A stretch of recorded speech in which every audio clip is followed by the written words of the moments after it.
Okay mga kasangkayan, may dali kita lilip panawagan. Nawawadan. Sige. Ayaw hiramat may, kabahin ka makuhinte. Sige, panawagan na. Nanawagan ako na mga baboy, kunain man kamuya na.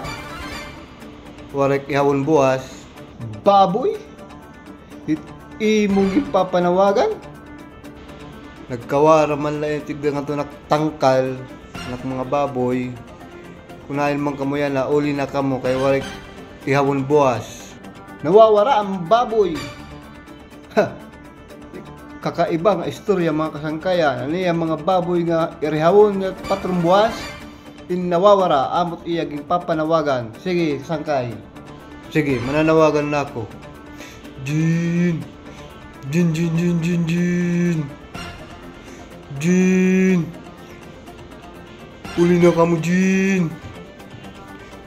Jin, Jin, Jin, Jin, Jin, Jin!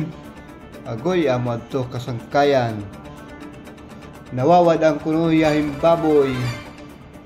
Amo po ato na akong panawagan. Di kadako ting problema. Mano, sunod kung mananawagan ka, pagdadarang buntol para magkadaop ting baboy. Pakali naman, pakali da. Pakali. Hindi ako ihahatagay, pakali. Ano man? Anak ka ng pu.